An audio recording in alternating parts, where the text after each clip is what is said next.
Welcome to week 23 of my Trading for a Living challenge, where the goal is to make just over $1,000 every single week on a $125,000 account. Now, the trading strategies that I've been using is predominantly the wheel strategy, which is an option trading strategy where you sell puts, and if you're assigned the shares, you start selling covered calls.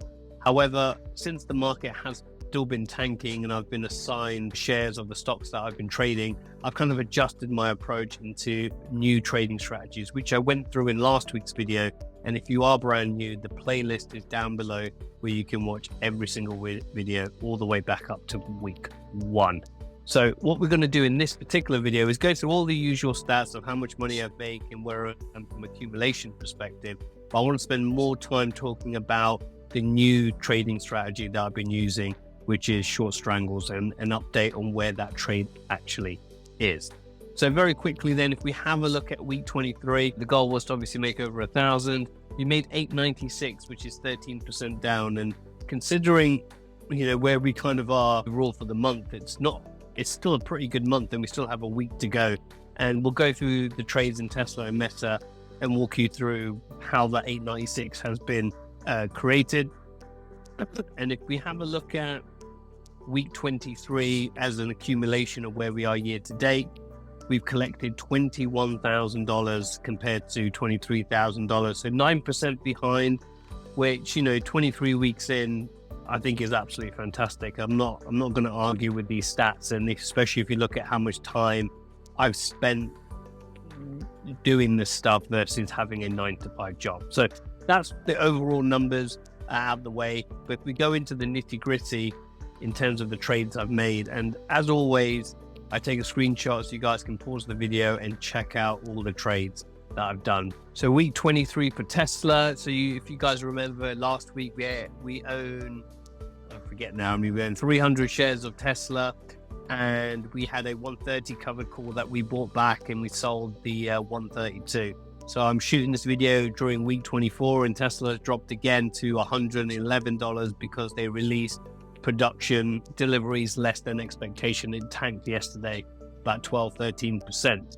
So if we have a quick look at the chart, we have a call sitting at 132 expiring this Friday, so that's 3 days away, and it's not going to hit 132. So again, that's going to pretty much expire worthless, and on Friday I will then continue to do another roll, and it's at 3.4% today, which is a big move considering Tesla's down move. And with implied volatility still elevated, I might look to place this roll today, actually, if I can get filled for week 24.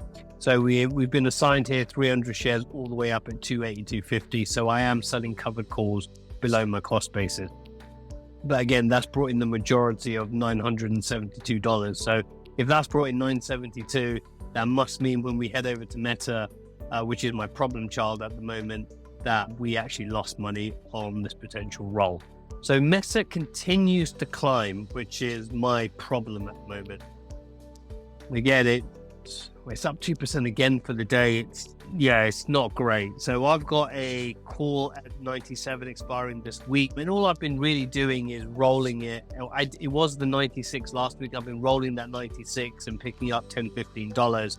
But what I decided to do, which probably worked out as the best thing to do, is I actually rolled up in strike from 96 to 97, and that netted me a negative $250. So that is quite expensive to roll, considering I've got 2 contracts, $1 wide strikes. That's $200. So I overpaid by $50 here to make this move, but I had to do it because I can't keep it at 96 forever. Since, November, I've been expecting the stock price to drop, and with November here, since this massive update, it hasn't really done it. And we have this missed pivot here, which potentially we could get to. We're actually closer to my cost basis of 138, 139.50 to get out of these shares than 97. So yeah, this is the challenge when you sell covered calls and you're selling covered calls below your cost basis here. Meta has not been doing what the overall market has been doing. So we kind of are where we are with this, and there's not much else I really want to say on this. Implied volatility is at its low. So for me to roll out these options, we're not in a great place. Let's just put it that way. not in a great place with this stock. I could potentially take the loss and move on and resell premium, but that's going to hit my overall P&L here, which I really don't want to do. So we'll continue grinding this one, and this is why I've decided to create a short strangle strategy. So for those of you who did miss last week, if I head over to the implied volatility section here, I've visually drawn out what we've got here. So a short strangle is effectively where you sell an out the money short put and an out the money short call. And what you want to do is have the price stay within this range. And the way you calculate your break even is your core strike plus the credit you received overall in this trade. And on the put side, it's your short put strike minus the credit you receive. So these are at the date of expiration. If the price falls in between these two lines, we'll make some money on the overall trade. If price goes outside of these two red lines, then we'll lose money. But the goal here is not to keep this until expiration, is to manage this trade. And that's exactly what I did last week. So if you recall, we first sold at 157.50 and the 90 put, and we generated $922. And part of the strategy is if one of your sides gets tested or near enough gets tested, you roll down the untested side. So if we look over here at the low of Tesla, I think it was at this point over here, the lows were around 109, right? So it wasn't at 90, but what I decided to do to generate some more premium is I rolled down the 157.50. So I bought this option back for $286, and I rolled it down to the 149 call to 460. So we were up here and we rolled down. And the reason why we do that is because to reduce our delta. So our delta was being very much weighted onto the downside, and bringing this call down picked us up some long deltas, which then evened out this trade slightly. So as Tesla continues, if it does move down, our delta on our call is protecting us. The second reason, you pick up credit, right? So we made an additional $174. So on this overall trade, we picked up $1,096 across both the contracts.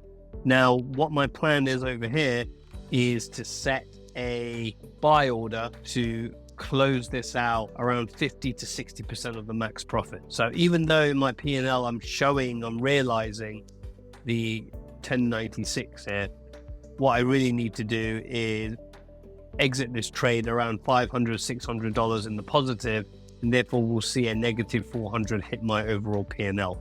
So that's the plan, and my plan is to do more of this stuff because it's an easier strategy to do, in my opinion, and to adjust than holding shares when the stocks crash. And this is what I've learned over the last 20 odd weeks that it's there is, especially if you get in something like Meta, it can cause a problem. And this is what my fear of Tesla is if Tesla does go on a big run and it, my 132 in this example gets breached and the strikes out and the price is at 140, 150, I'm not picking up the premium because Tesla is the one that's generated the most premium. 80-90% of these numbers have come from the wheel strategy from Tesla. So what I'm trying to do here is offset that and generate some additional income with this Tesla strangle to offset that piece there. So hopefully that makes sense. If you guys got any questions, as always, comment down below or drop me an email, and I should see you guys in the next video.